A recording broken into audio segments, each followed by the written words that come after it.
Are we not men? Are we not men?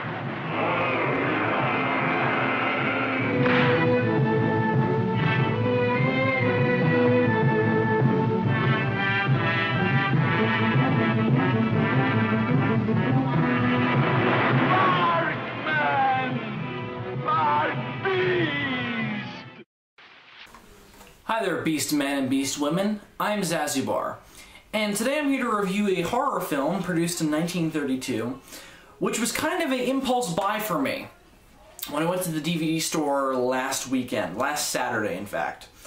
I usually don't make impulse DVD buys, especially when they cost me $33. What we're reviewing today is actually something released by the Criterion Collection, so not a cheap buy, but I don't know, something grabbed me about it. I was there just kind of out of like, I want a DVD. Figured I was going to buy something I knew I was going to like. I actually was thinking of buying the Legend of Zorro, which is the sequel to one of my favorite movies, The Mask of Zorro. And, but I heard bad things about it, so I was like, yeah, when I have some more money, and I can waste it more. Which is funny, because when I ended up buying, I didn't think I was going to like, or at least I wasn't sure about. But it was Criterion. I had heard of the movie before, so I trusted Criterion enough. I was interested enough where I dropped $33, and boy am I glad I dropped that $33. Because what we're going to be reviewing today is the 1932 horror film produced by Paramount, not by Universal, though there is a big Universal actor name in here, called The Island of Lost Souls. Island of Lost Souls is a 1932 interpretation of 1896, I think it came out. The book that came out that year was H.G. Wells' The Island of Dr. Moreau, which is a very famous science fiction novel, very influential on monster novels and movies, and basically it was a big, huge science fiction and horror influence, although you could say that about all of H.G. Wells' stuff, at least basically. So, Island of Lost Souls is an interpretation of that. Obviously it changes the title from Island of Dr. Moreau to Island of Lost Souls. I'm not sure why. I think it was mainly because no one knew who Dr. Moreau was, so I guess they kind of wanted to just be like, we'll give it something kind of unspecific to attract people in who knew horror films. Because I think the idea was that you were basing it... Island of Lost Souls is very much so a reaction to three things. 1931 Dracula, 1931 Frankenstein, and then Paramount's Dr. Jekyll and Mr. Hyde. Dr. Jekyll and Mr. Hyde being produced by a very similar production team to Island of Lost Souls. Now, what happened was Dr. Jekyll and Mr. Hyde was a big hit. I'm talking about the Frederick March Dr. Jekyll and Mr. Hyde, which is one of my favorite interpretations, where he has that weird monkey makeup going on. Now, Dr. Jekyll and Mr. Hyde was a big hit, and part of what made it a big hit, and one of the things I like about the film compared to other versions, is how raw it is, how they don't censor what Mr. Hyde does. He's a dick, and he's an asshole. He goes around trying to rape women, and goes around knocking over people, and beating up women, and all that, raping. It's not censored. I mean, it's pretty tame for the time, but that's only because of standards by time and what a director would think to get away with in a film back in 1931. If the same unrestricted elements were put on Dr. Jekyll and Mr. Hyde today, we could have had God knows what, because there was no movie censorship back then, which is a key thing that went into Island of Lost Souls. Now, they made Island of Lost Souls as kind of the next big trashy horror film, because Universal's films were not really seen as trashy. They were seen as either bad, which I don't know what drugs they were on back then, but people saw the Universal films as bad films, or they were just seen as, they were seen as horrific back then, but not to the extent of they were being pulled out of theaters. They were being heavily edited because of individual community censorship boards, but there was no national or international degree of censorship. Each theater had their own say on what they were showing on the screen. For Frankenstein, a notable cut or a notable change, I'm sure you guys will remember, is the scene where Henry Frankenstein, after the monster comes to life, he says, "In the name of God, now I know what it likes to be God," one of my favorite lines from that film. and they didn't cut it. They played a soundtrack or an audio track of thunder over Henry's line to avoid blasphemy. And Bride of Frankenstein was even more butchered, because I actually think that's when the censorship became stronger. Yes, that's when censorship was put on a national scale. There was a national standard for how a movie should, what a movie can get away with. There was no such standard when Island of Lost Souls came out. That's why Island of Lost Souls was marketed as a trashy, trashy horror film. It was just, you want to go see Island of Lost Souls because this ain't your Frankenstein, your Dracula. We're going to show whatever the hell we want. And people are going to be disgusted and outraged, but we don't care because we're Paramount Pictures. And that's very much so how Island of Lost Souls was marketed, and how it was cast and all that. That being said, there, of course, I'm sure you guys will not be surprised, by today's standards, it's pretty tame. There's no blood, really. There are some definitely horrific scenes in it, which I was surprised about. I was very surprised that I actually found this movie even slightly horrific, because I don't watch the Universal films, and I watch them as films. I don't watch them as horror films. I watch them with an eye for the way they were made and acting. I don't really watch them with an eye for horror. I'm not scared by those films. I like the atmosphere, but it's not scary. It's just interesting. Island of Lost Souls is scary. And I think there's a big, big sole reason why. The premise. The premise of Island of Lost Souls is a little bit out there, but that's what makes it so frightening. Island of Lost Souls and Wells' novel, The Island of Dr. Moreau, is about animal vivisection. Now, vivisection is just surgery committed on animals in you're basically butchering animals. You're cutting them up and you're sewing them. Kind of imagine Frankenstein, but with animals. However, the difference is the book and the movie are about a crazy scientist, or at least he's presented as crazy. And this is the interesting thing about the book that's briefly mentioned in the movie, is his name is Dr. Moreau, of course, and he thinks that what he wants to do, and I'm not even sure they really specify why in the movie, and I haven't read the book, so I don't know if they specify it there, but really what he wants to do is turn animals into people. I presume this is to knock out diseases and such, or I'm not really, or it's basically, I suppose the idea is that it's the advancement of what would later become genetic engineering. This very, very early version of it. And they don't really even explain how he does this. I think in the book, I've read up on the book, I think all they explain is that he uses cut with a knife surgery, cuts off bits he doesn't like, and gradually turns them into humans. I think they leave it ambiguous in both versions just because they didn't, the idea of genetics was not very prominent yet. It wasn't a developed field of science. Darwinian evolution was brand new, that theory. That's what Island of Dr. Moreau, the book, is based on. That's what it was playing around with, the idea of evolving all animals into people. And it's brought up in the film as well, Island of Lost Souls. The difference with the movie, and I'm actually doing an episode of Geeky Gentleman tonight with Ian Milan, and I believe Esplin227 is going to be joining us, where we're going to be talking about pseudoscience, or fake science. Talking about science in film that is not possible, that is just made up for the conceit of the film. Some of it becomes, down the line, becomes possible, and some of the stuff in Island of Lost Souls and the book Dr. Moreau is not all that out there by today's standards. Presumably, you could genetically alter an animal and turn it into something it's not. We do it all the time. You know, we can genetically alter an animal. That we can do that now. Not to the extent of turning them into people, but we can do certain things that would have seemed like a sci-fi aspect back in the day.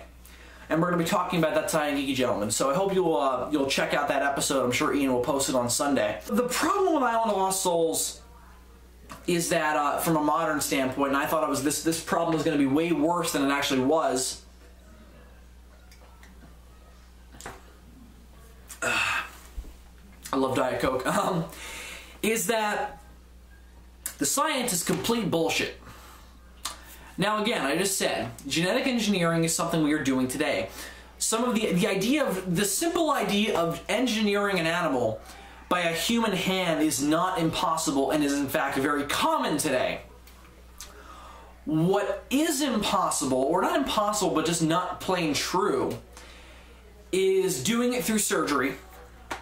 And I mean direct, like Frankenstein chopping off hands and shit surgery. Not, because the idea of us, here's the thing, DNA was not a concept yet, even when the book was written, and even when the first film came out, which Island Fossils.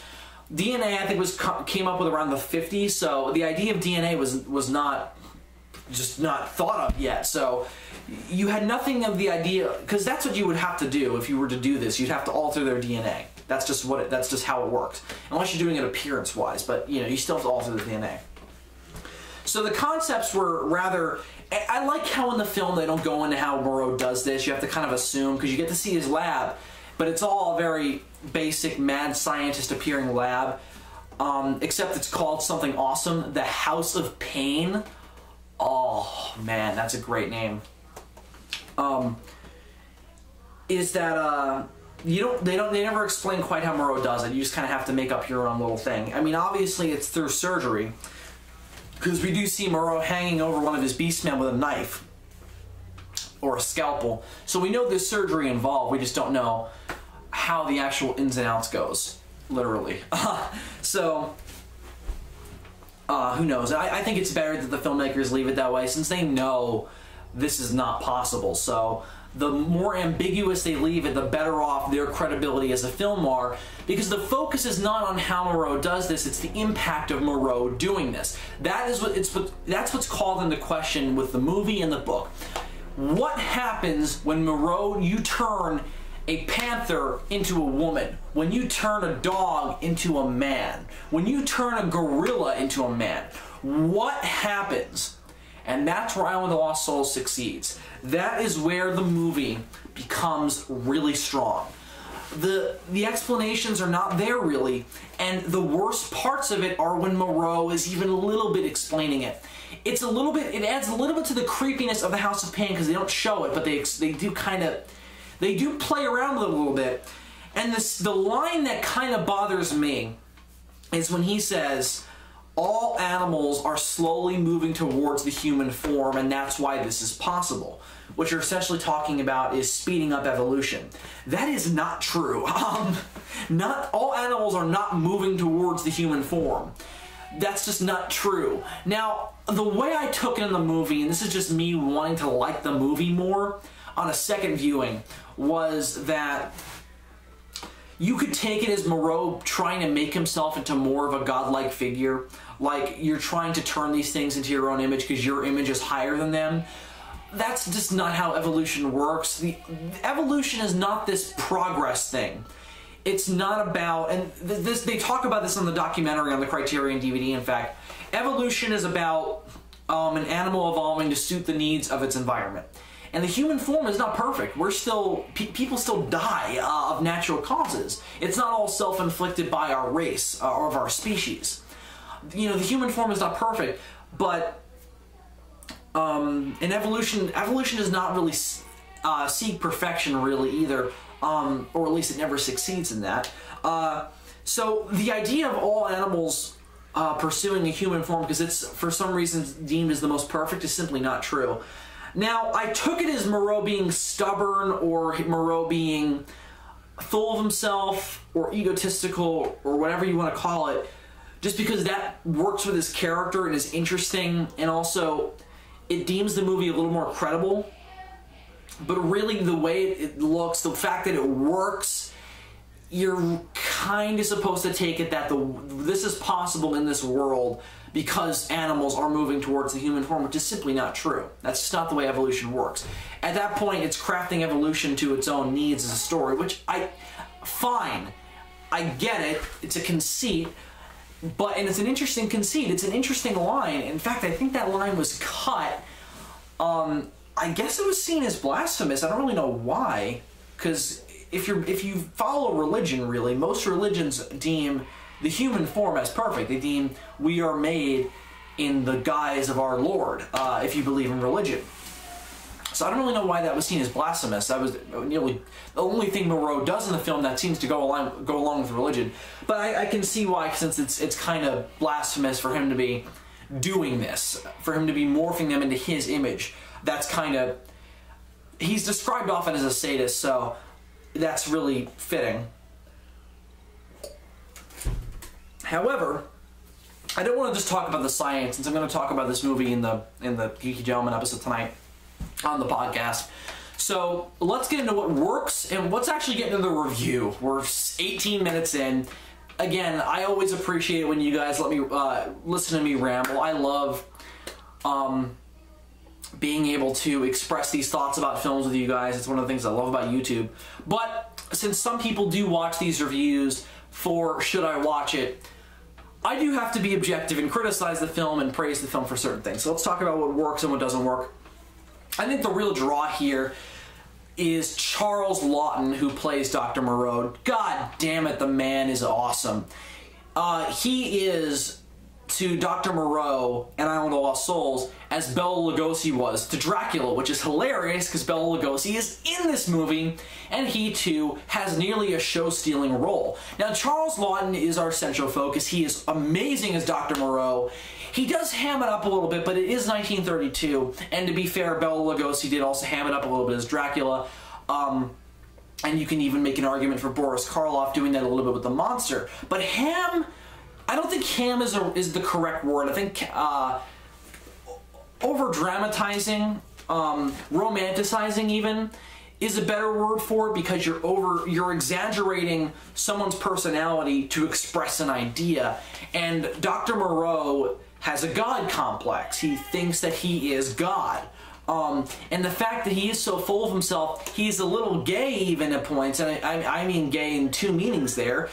He is gay in the classic meaning of he is happy and uplifted, not really uplifted, but that's a poor choice of words. He's very, God damn it, what's the word? He's very, gambling around the place and all that, and very, very gay. And then also gay in the actual actual sexuality term too. He at no point makes it clear that he does prefer men over women, but he doesn't try to, he seems a little, he fits that persona. And in fact, I believe, if I understand the history correctly, H.G. Wells did base his original version of Dr. Moreau a little bit on Oscar Wilde, who I believe was put on trial for things of him potentially being gay, for sodomy. So the idea of Laughton bringing that to his Moreau makes perfect sense in my opinion, and it works very, very well. It fits right in with the stuff that the film is trying to say. It fits in with Wells' original source material. It just fits. And on top of that, it's really fun to watch. The man just commands the screen. I mean, that's all the people who made the movie raved about, was how much this guy commanded the set. How fun it was to work with that man's personality and the personality he gave Dr. Moreau. He really does keep the movie on its legs and keep you engaged. Since, and this is where we get into criticism, the first 10 minutes of the film are a little slow. I guess it's around 10 minutes. Basically, until we start to find out what Moreau is doing, we're spending a little bit of time with the protagonist, Edward Parker, who's played by Richard Arlen, I think is his name? Yes, Richard Arlen. Very typical leading man, very, very typical leading man, in fact. Very typical 30s man. I was reminded very much so of, say...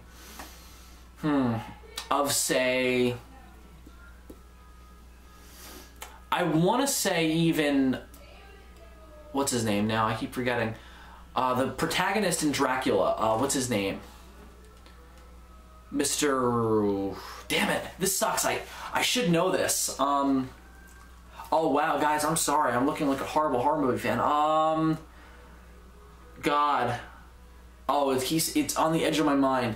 Him. He reminds me very much so of the protagonist in the Dracula film. Very plain, very boring, very straight-laced dude. When he shows up at Moreau's Island and sees what Moreau is doing, He is shocked, of course. He has the typical reactions. He's shocked, he's in awe, he's disgusted. He wants to stop him. He's all just like, this is wrong, I'm going to shoot you because I'm a hero and everything I do is right.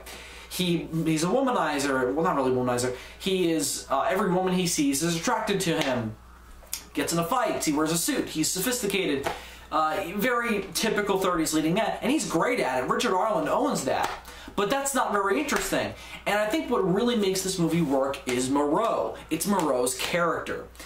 And his predicament of having a god complex. What he does to these animals is the center point of the movie, and that is marvelous. What makes Island of Lost Souls work as a horror film, why I liked it, is because Dr. Moreau's character is fascinating. His assistant Montgomery, a little bland when we don't know anything about him, but he does have an interesting dark past of him getting kicked out of medical school and joining Moreau's experiments because his own ideas were ostracized just like Moreau. So it makes perfect sense that he would join Moreau, and he has a very interesting character, very dark, brooding character, which is great. It works brilliantly. And it's very subtle, which I also like. It's only brought up in like 2 lines, and he plays it well. I don't know the actor's name, so I wish I could... Yeah, I don't remember the actor's name, but he was great. But yeah, Richard Arlen's Edward Parker is a bit boring, very typical leading man. But again, what makes Island of Lost Souls work is the ideas, is Moreau's characterization, is the God complex. It's the idea that we can turn animals into people. We can become God. It's just very interesting. And the idea is that Moreau, as God, should be able to control these animals. He should be looked upon as a God figure, unquestioning. The Beastmen should not question him. And we'll talk a little bit about the Beastmen specifically, but of course, since Island of Lost Souls is a cautionary tale as well, things can't go well for Dr. Moreau.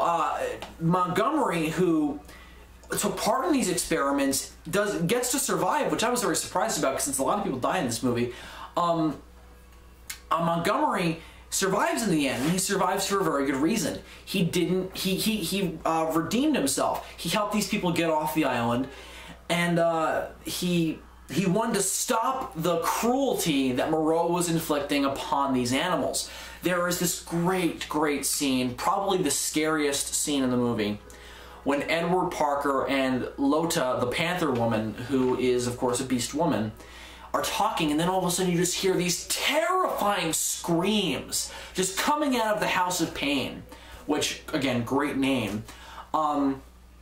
Moreau and Edward Parker runs towards it to see what's going on, opens the door, and you just hear this guy, or this thing, screaming his head off, the most terrifying, blood-curdling screams.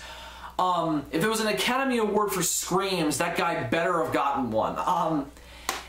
And Moreau is just manhandling this guy, not in a gay way, well, who knows, but he's doing surgery on him, treating him like a piece of meat, and this guy's just screaming. This beast man is just screaming. Moreau's got a scalpel on him, just like turning his head, and he's tied down, and Moreau doesn't care.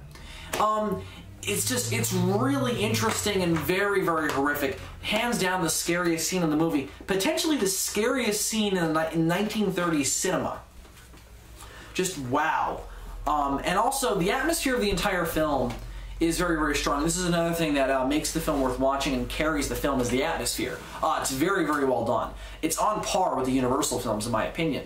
It's got a different atmosphere. It's a little bit darker. The Universal films have this very nearly fantastic level of, you know, gothic-looking scenery that doesn't exist, but it's scary. It evokes images of fright. You know, old Victorian-looking broken-down castles and shit. Island of Lost Souls is not unfantastic in its atmosphere. Again, we've got beastmen running around a jungle, and we've got a British outcast scientist with Dr. Moreau owning an island.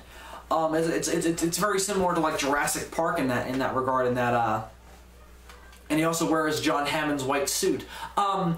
In that you know, it's got that similar like creepy rainforesty atmosphere. But what's different about Island of Lost Souls is there's this feeling of torture in the air. Like this feeling of just complete, utter oppression. And that's because the Beastmen's costumes are great. The makeup job is great. They look very beaten and worn down and oppressed and just like slaved. And there's this very strong atmosphere of pain and suffering. It just works so well for the film. It's just a very painful atmosphere. You feel for the Beastmen watching it because their pain seeps through the film to you. And I think that that's really effective and one of the key things that makes Island of Lost Souls work in the way that it does. I also really like the design of Moreau's house. It's a little bit on the fantastic side, but not in the same extent of Henry Frankenstein's lab, or better yet, the lab that we see in Frankenstein Meets the Wolfman. No, it's a little bit more horrific. It's a little bit more, think Nazi secret experiment torture facility more than like nuclear physicist lab, in that, if that makes any sense. Bars on the window, spirals, dark walls, knives, very damp looking, disgusting, just, you know, there's been blood spilled and organs all over the place. Just very disgusting looking lab, and it really works for it. Again, it adds to the painful atmosphere. I just think that the atmosphere and the design of Island of Lost Souls is really killer. It's really great. It very much so carries the film, and as well as Charles Laughton's performance as Dr. Moreau.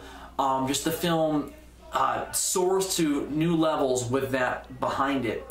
Because at the end of the day, take those elements out, take out the Beastmen as well. I'll talk a little bit about Bela Lugosi, in fact, just to support that. Bela Lugosi plays the Sayer of the Law, and we never find out what animal he was that Moreau turned him into, but he's very hairy-faced.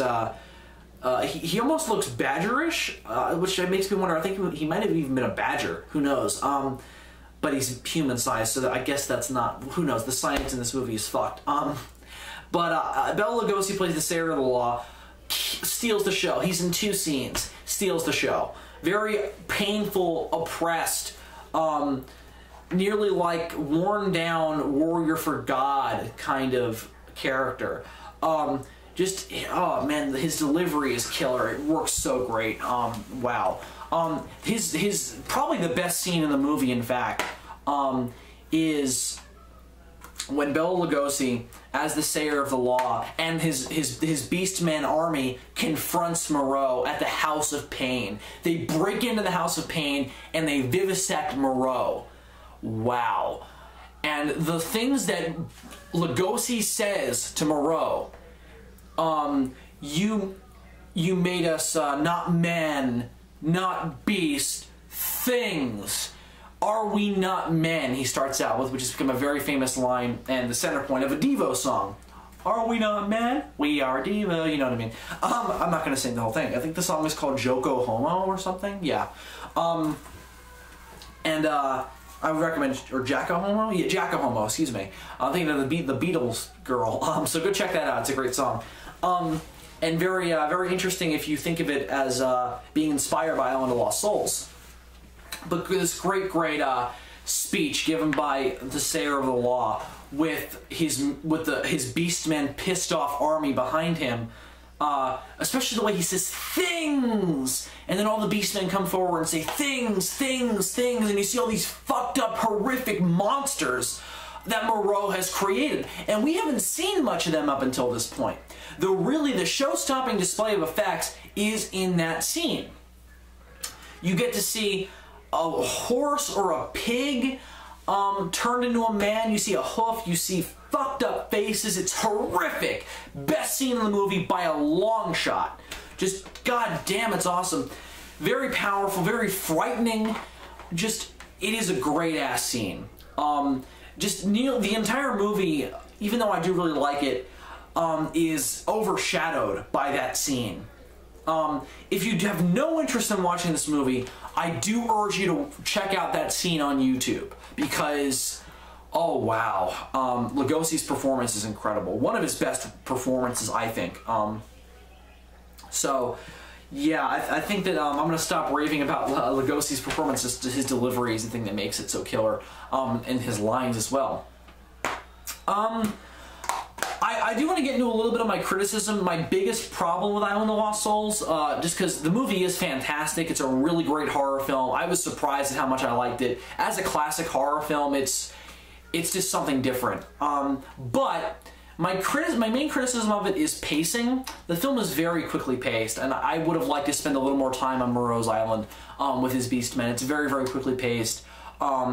It ultimately turns into a rescue story, which the rescue story is not the main central focus, but it's in there. It intrudes at points where you're like, I want to spend more time with the Beastmen.